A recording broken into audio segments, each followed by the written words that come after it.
행복한 노후를 위한 시니어로 홀로서기. 안녕하세요. 춤추는 교장쌤입니다. 지난해 8월 말 평생 직장이던 학교를 퇴직하고 인생 2막을 준비하고 있는 가운데 새로운 사실을 깨닫게 되었습니다. 그것은 갓난아기가 세상에 태어나 머리를 가누고 기어가고 걷듯이 은퇴자들도 나이를 먹어감에 따라 반드시 해야 할 일이 있다는 것입니다. 바로 홀로서기입니다. 홀로서기에 대해서는 앞으로 말씀드릴 기회를 만들어가면서 하나하나 실천하는 모습을 보여드리려고 합니다. 꼭 잘해서가 아니라 부족하더라도 도래할 100세 시대 평균 수명이 아닌 건강 수명으로 어떻게 노후와 죽음을 맞이할 것인가에 대한 고민이라 생각하면서 오늘은 은퇴 후 시니어들의 이야기, 공선욱 작가의 단편소설 오후 5시의 흰 달을 읽어드리면서 이별 후의 삶의 모퉁이에서 생각할 거리를 드리고자 합니다. 대학에서 건축을 가르치다 정년 퇴임하고 연금으로 생활하는 유는 딸이 독립한 그날부터 혼잣말하는 버릇이 생겼다. 마치 들어주는 사람이 있는 것처럼 혼잣말은 제법 형식을 갖추고 발화되었다. 이제 앞으로 혼자 살겠구나. 어떤 이변이 없는 한 혼자.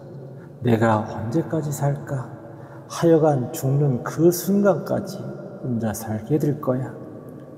혼잣말이 공명이 되어 빈방에 울렸다. 딸이 제 직장에 있는 남쪽의 도시로 이사를 하고 난 첫날 혼잣말을 하며 혹시나 얘가 두고 간 뭐라도 남아있지 않을까 싶어 괜히 이쪽 저쪽 방을 살피고 딸이 남기고 간, 그러나 왠지 버리고 간 것 같은 느낌이 드는 책상 서랍을 열어보고 그러다가 아내와 아들의 사진을 발견했다. 컬러 사진이지만 색이 많이 바래서 아내와 아들이 입은 옷 색깔이 영 뚜렷지 않았다.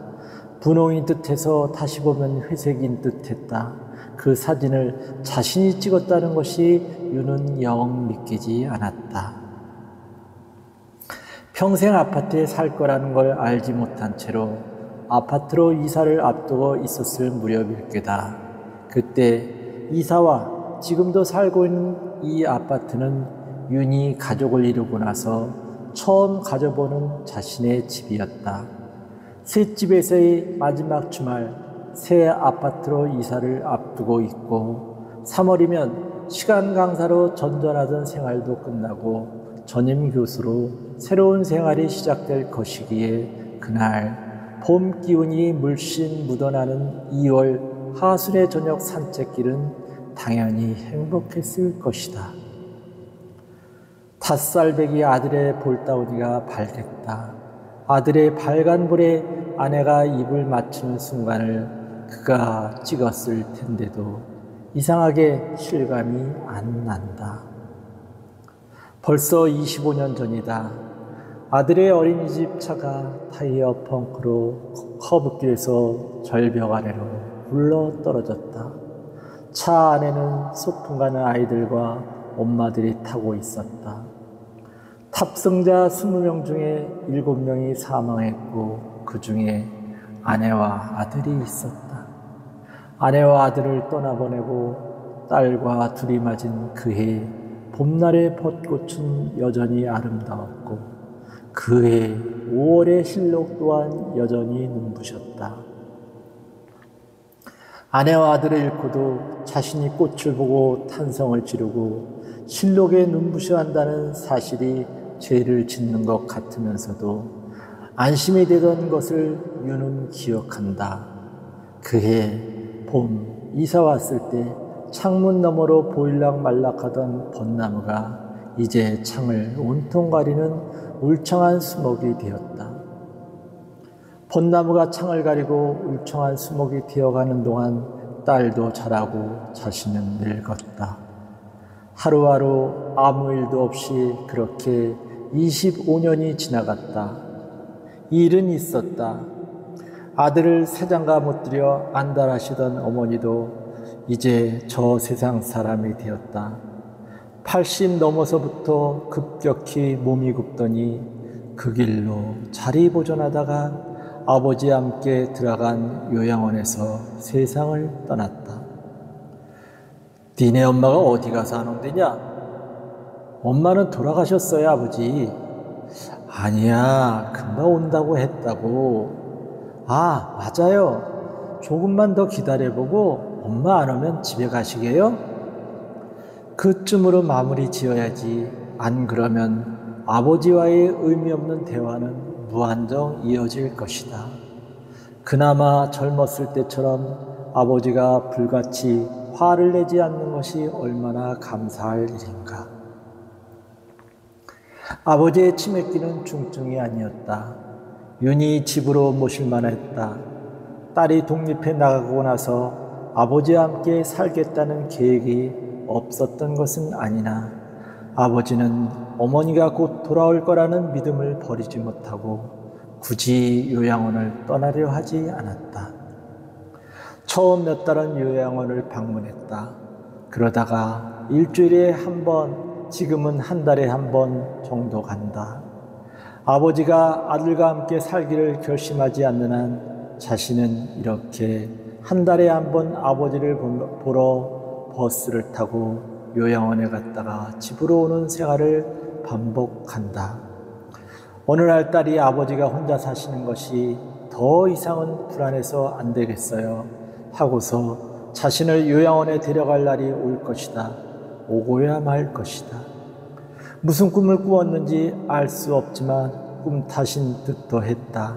그날 아침 잠에서 깨자마자 그런 날을 그저 가만히 앉아서 맞이해야 할 것인가? 그러기 전에 무슨 수를 쓰긴 써야겠다는 생각이 들었다. 그런 생각이 들자 뭔가 결연한 느낌이 들었고 뒤이어 그 아이가 생각났다. 가만히 있어도 땀이 줄줄 흐르는 8월 중순 사촌 누이 경자에게서 전화가 왔다.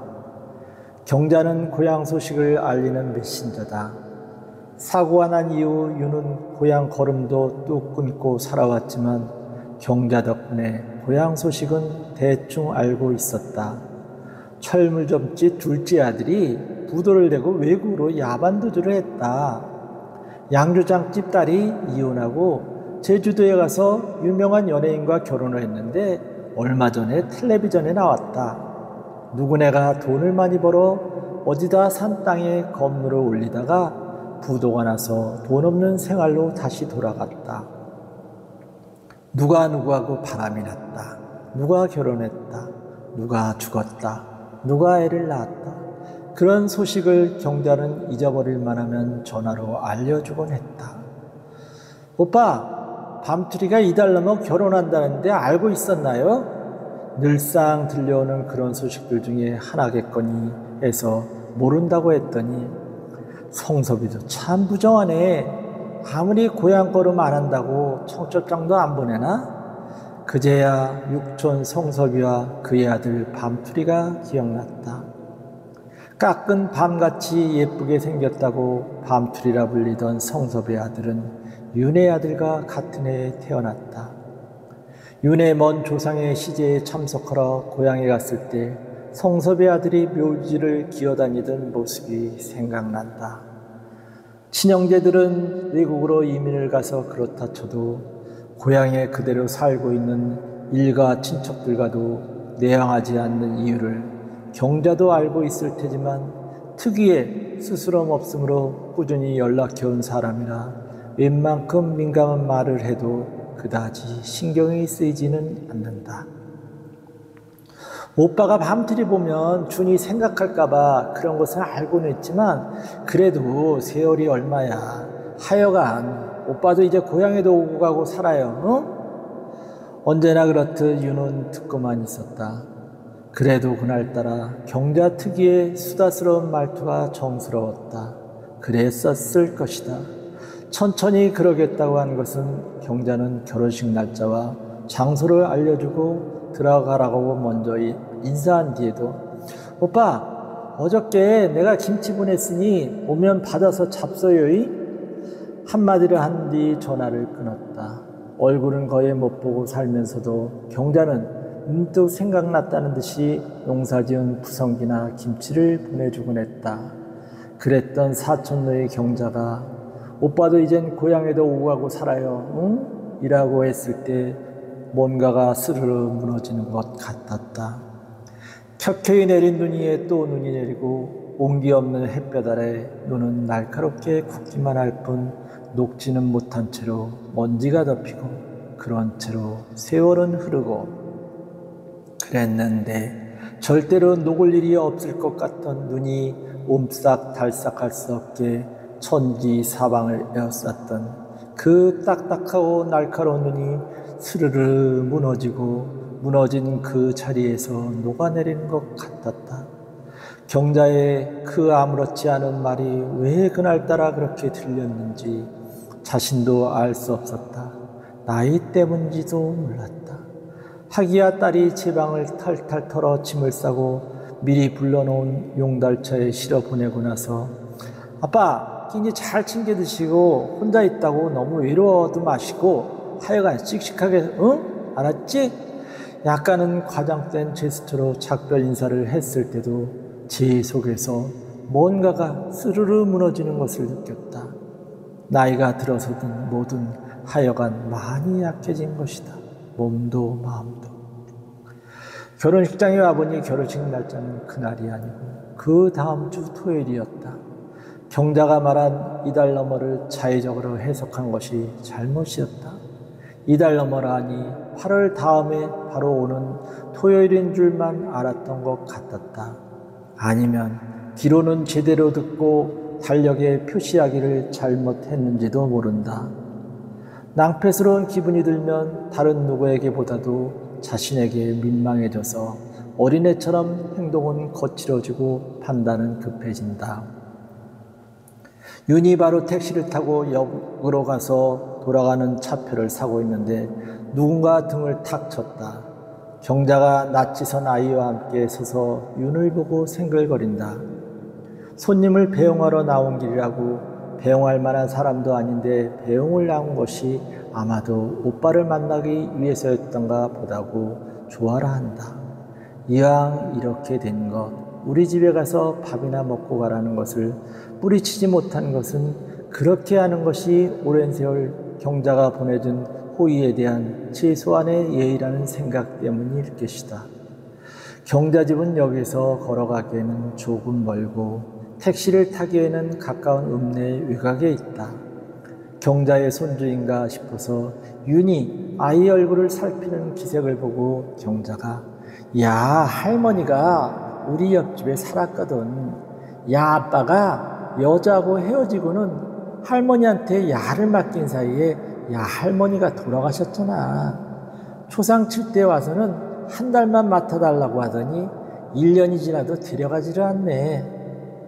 야가 이름인지 얘를 자기식으로 발음하는지는 알 수 없지만 뭔가 반복되는 느낌의 야 아빠, 야 할머니라는 단어에 숨이 좀 가빠진다. 경자집에 들어서자마자 마당에서 한가롭게 놀던 닭들이 천지사방으로 튀어 달아난다. 닭들이 온 마당을 돌아다니다가 아무데나 똥을 싼다고 경자가 아무렇지도 않게 마루 위에 닭똥을 수건으로 휙 닦아냈다. 경자가 닭똥을 닦아내자 아이가 히히 웃었다. 야는 내가 닭똥을 치는 것이 재밌나 봐. 야가 웃으니까 닭이 똥 싸는 게 싫지가 않네. 마루 한편에 우뚝 서 있는 구식 냉장고가 윙하고 울었다. 아이가 냉장고 문짝을 손바닥으로 때리니 냉장고 소리가 멈춘다. 냉장고 소리를 잠재운 아이가 득이 미소를 머금는다. 냉장고가 야 말을 제일 잘 듣는다니까. 하하하. 얼핏 봐도 뒤죽박죽한 냉장고가 안에서 경자가 비닐팩에 든 음료를 꺼내와 아이와 윤에게 준다. 아이가 찌찌라고 한 것 같았다. 아이가 윤의 무릎에 발딱 올라앉아 찌찌 칡즙을 빨아먹는다. 밥상을 차려 내오다가 경자가 자지러지게 웃는다. 아이고 징그러워라. 아이가 윤의 무릎에 앉아있는 것이 징그럽다는 뜻일 테지만 경자 저야말로 징그럽게 윤에게 다가들며 아이를 10월 한 달만 좀 맡아주면 안 되겠냐고 아이가 옆에서 듣고 있는 줄 알면서도 목소리를 낮춰 물었다. 얼추 10년도 더 넘었을 것 같다. 백부의 딸인 경자를 10년 전 백부 장례식에서 보고 처음이니까 10년 만에 보면서도 그제도 만나고 어제도 만나며 사는 사람한테 하듯이 오빠야 10월 한 달만 야 좀 맡아주소 한다. 둘째가 애를 낳는다네. 산바라지 하러 가야 하는데 야를 데리고 가기가 좀 뭐해서 말이야. 아이가 눈을 깔고 있다. 왠지 할머니보다 이 할아버지가 나를 좋아하는 표정을 숨기는 것 같다. 몇 살이냐고 물으면서 손가락을 펴보았더니 아이가 대답하기 전에 경자가 먼저 얘가 5살인데 아직 말을 안 하네. 말을 안 해. 야, 말 좀 해봐라. 짖지 말고 다른 말도 좀 해봐야지. 할머니 한번 불러보라니까. 아이한테 애교를 떤다. 저것은 과연 무엇일까? 경자가 아이를 태하는 태도는 사랑인가 사랑이 아닌가? 어쩌다 떠맡게 된 5살 아이가 말을 제대로 하지 않는데도 경자는 전혀 걱정하지 않는 태도다. 아무리 남의 아이라도 경자의 무심한 태도야말로 윤은 좀 징그럽다. 엷긴 하지만 분노 같은 감정도 일어나는 듯하다. 그러나 제 속을 드러내 보이길 자제하며 아이에게 눈을 맞춘다. 아이 눈 속에 윤이 있다. 흰머리 숨길 없이 자글자글한 주름살에 노인이 있다. 아이 눈 속에 제 모습을 보며 내가 네 눈 속에 있구나. 아이가 몽글몽글한 전이를 드러내며 시그르르 웃는다. 얘기도 얘기지만 내가 그렇게라도 해야 잘 사는 둘째한테서 얻어다가 못 사는 첫째한테 단 얼마라도 보태줄 수가 있어서이. 경자의 두서없는 말이 이어지는 동안 아이와 윤은 눈장난을 했다. 둘이 뭐해? 하면서 경자가 윤을 향해 눈을 찡긋댔다. 윤은 그때 그 순간엔 잘 몰랐다.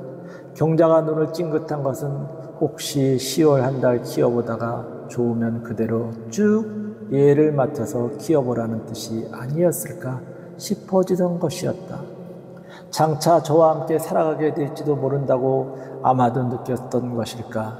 그래서 아이는 처음 보는 윤의 무릎에 철썩 올라 앉기까지 했던 것이 아닐까. 그리고 그런 자의적인 생각들이 달콤하기까지 한 이유는 무엇란 말인가.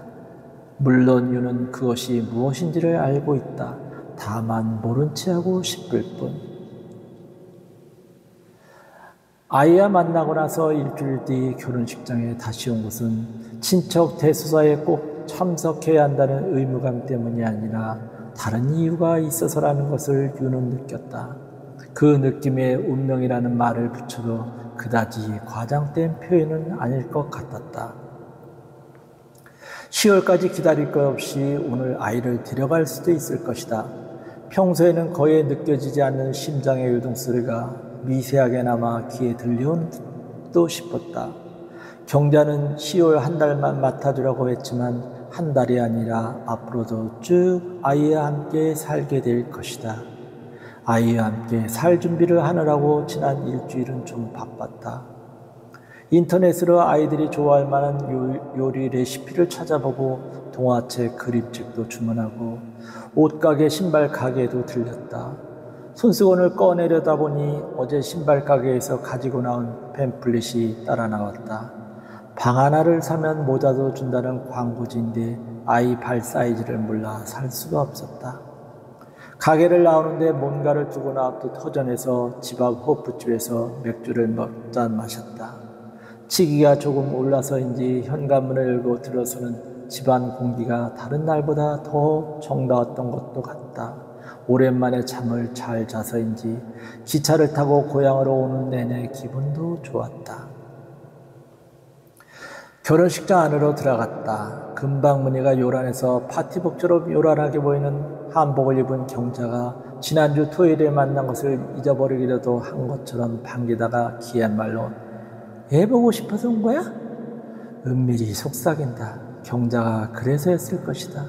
윤이 경자에게도 똑같이 심심하게 물은 것은 애가 안 보이는구나. 쭉 있네. 새끼가 이 자리가 뭔 자리인지도 모르고 막 돌아댕기네. 그렇게 들으려 해서 그랬는지 아니면 자신의 마음이 그랬는지 경자의 새끼란 말이 일견 정다운 것 같으면서도 뭔가 음모적이라는 느낌이 설핏 들었다. 아이를 데려가지 않는 아이의 아빠한테 아이를 봐주는 대가를 요구했는데 들어주지 않아서 버리고는 싶고 주변에 눈이 있어서 이러지도 저러지도 못하는 와중에 애를 떼어버릴 구실이 생겼고 그참에 애를 맡아줄 사람이 생겨서 좋기는 한데 마냥 좋아라 해서는 안 될 것 같고 길어질수록 추리는 미궁에 빠질 듯 했다. 윤희 아이한테 다가가자 아이가 아는 사람 만났다는 뜻 특유의 몽글몽글한 전이 웃음을 사그르르 웃는다. 잘 있었어? 심상한 실은 애틋하게 아이에게 인사를 건네는데 콧등이 시큰해진다. 이 또한 맹랑한 일이다. 아이는 역시나 대꾸가 없고 윤희 아이 손을 잡는다. 손바닥에 끈적인다. 아이쿠 이게 뭐냐. 손부터 씻어야겠다. 화장실을 찾아가 아이 손을 씻겼다. 한쪽 손을 씻기자 냉큼 다른 손을 내민다. 이왕에 손도 씻긴 김에 얼굴도 씻긴다. 손속을 꺼내 얼굴을 닦아니 저도 좋다고 웃는다. 미류나무 이파리가 햇빛에 뒤집어지듯이 사그르르 바람 속에서 주로 놀았는지 아이밤이 거칠다. 로션이라도 있으면 발라주고 싶다는 생각이 든다. 아이를 씻기면서 입속으로는 계속 아이쿠야 이놈의 새끼 소리가 맴돈다. 또 한 번 코끝이 시큰해진다. 젊었었을 때 아직 아들이 곁에 있었을 때 윤이 아이쿠야 이놈의 새끼 해가면서 아들을 시킨 적이 있었던가 없었던가. 결혼식은 이미 진행 중이었다. 빈자리를 찾아 무심한 태도로 아이를 안고 앉았다. 아이 머리에서 달콤한 냄새가 난다. 딸은 땀이 많았다. 머리칼 속을 헤집어 보면 진득한 땀이 배어나 있었고 손가락 빗질을 해주고 나면 손가락에 그 냄새가 뱄다. 비릿하고 달콤한 어린 생명의 냄새가 윤희 아이를 꼭 안고 있는 동안에도 길에서 보면 모르고 지나칠 것 같은 몇몇 사람들이 아른 채를 했고 아이 머리를 쓰다듬었다. 결혼식은 웅장하고 지루했다. 나갈까? 기에 대고 물었더니 아이가 냉큼 고개를 끄덕인다. 어쩌면 아이는 아이들 특유의 본능으로 제가 누구를 따라가야 살 수 있는지를 알아챘는지 모른다. 그렇다면 조금 더 민첩하게 움직여야 할 것이다. 아이를 안고 막 일어서려는데 오빠야 경자가 부른다. 혹시 경자도 윤희 그 길로 아이를 데려갈 것 같은 느낌이 들었던 것일까? 그렇게 급하게 그를 불렀던 것일까? 아이를 경자에게 데려다주고 기차를 타고 오는 내내 뭔가를 잃어버린 듯한 기분이 드는 이유가 무엇이었을까? 당일치기 고향 걸음으로 피곤한 탓도 있었을 것이다. 어느 날보다 꿈이 많은 잠을 잤고 꿈속에서 얼핏 아이를 보았다. 아들인 것 같기도 아닌 것 같기도 했다. 잠에서 깼을 때 다른 날보다 더한 한기와 뒤이어 다른 날하고는 비교가 안 될 거대한 허기가 몰려왔다. 아이를 데려오는 일과 아버지를 모시는 계획을 궁리하느라 오전나절을 다 보내고 나서야 윤은 발자적으로 집을 나섰다. 주말이라 그런지 기차는 표가 없었다. 윤은 고속버스를 탔다. 오히려 그것이 나을지도 모른다. 경자집은 기차역보다는 터미널에서 더 가깝다. 경자에게는 10월까지 갈 것도 없이 아이를 지금 데려가겠다고 차분하게 말할 것이다. 경자가 그러라고 할지 말한 대로 10월에 데려가라고 할지는 알 수 없지만 하여간 자신은 아이를 데려올 것이다. 그러기 위해서 미리 산 아이 옷과 신발도 가방에 챙겼다. 아이가 입고 있던 옷은 경자가 산 것일까? 땀을 흡수하지 못하는 합성섬유 계통이 옷 때문이지 아이가 땀에 흥건히 젖어 있지 않았던가. 봐라, 내가 사온 옷이 애한테 얼마나 좋은지 너도 눈이 있으면 보란 말이다 라고 말하지는 않겠지만 경자도 보면 알 것이 아닌가. 무엇보다 아이 먹일 간식이라곤 언제 얻은 건지도 알 수 없는 칙즙뿐이라니 유는 며칠 전 아이가 좋아하는 레시피를 보고 몇 가지 어린이용 요리도 연습해뒀다. 가령 이불 덮은 곰돌이 오므라이스라든가 칙칙폭폭 김 소시지 마리 같은 것, 그리고 또 분명히 연습은 했는데 얼른 이름이 떠오르지 않는 몇 가지 어린이 간식들. 오빠가 먼저 전화라고 웬일이래. 야 때문이구나. 바꿔줄까? 아이 네가 좋아하는 할아버지다. 말 좀 해봐. 야가 웃기만 하고 말을 안 하네. 근데 오빠 말이야, 뭔 일이야? 일단은 최대한 심심한 어조로 오늘 그쪽에 볼 일이 있어서 내려가는 길이라고 말했다. 가는 김에 아이도 볼 겸 들르겠다고 할 참인데 경자가 특유의 신선함으로 그러냐고 오는 김에 오라고 한다. 파김치가 맛있게 익었다고 온 김에 파김치도 가져가고, 사과가 그렇게 맛있다고 물에 천물 사과도 가져가고, 깨 농사가 잘 되었다고 깨도 가져가라고 한다. 윤이 그러겠다고 했다. 윤에게 갑자기 일이 생겼다. 대학에서 건축을 배운 제자가 지금 납득할 수 없는 이유로 집을 나간 제 아내와 동생과 어머니를 잡고 인디극을 벌이고 있는 제자 일로 너희 집에 들르지 못할 것 같다고 할 수는 없어서 사정이 생겨 나중에 가겠다고 간단하게 말하고 서둘러 전화를 끊으려는데 경자가 급하게 막아서듯, 오빠, 좀 전에 아빠가 야를 일주일 안에 데려간다는 연락이 왔어. 내가 10월에 사정이 생겨 야를 다른 사람한테 맡긴다고 하니까 그러면 자기가 데려간다고 하네. 그래서 10월에 오빠가 야 데려갈 필요는 없을 것 같아. 오빠 오기 전에 미리 말해주려고 전화해도 오빠가 안 받더라고. 경자의 전화 소리가 귀에 맴돈다. 네, 지금까지 공선호 작가의 소설을 읽어드렸습니다. 자, 이제 제 소감을 말씀드립니다. 오후 5시에 흰달은 공선호 작가가 쓴 단편 소설로 현재의 누군가에게 있을 법한 이야기를 자연스럽고 섬세하게 써내려갔습니다. 누구나 나이를 먹어 늙어가면서 외로움을 많이 탑니다. 곁에 있었던 사람들이 하나둘 떠나는 것을 보면서 외롭고 그것이 자신의 미래를 보는 것 같아 두려움마저도 느끼게 됩니다. 그래서 함께할 누군가를 찾게 되고 그로 인해 마음의 안정을 얻고자 합니다. 그러나 현실적으로 새로운 사람을 만나 에너지를 얻고 사랑을 함께 한다는 것이 쉽지만은 않습니다. 설사 새로운 인연으로 맺어졌다고 하더라도 그것이 행복을 가져온다는 보장도 없습니다. 아니, 오히려 더 불행을 자초할 수도 있습니다. 내 나이 어느덧 60이 넘었습니다.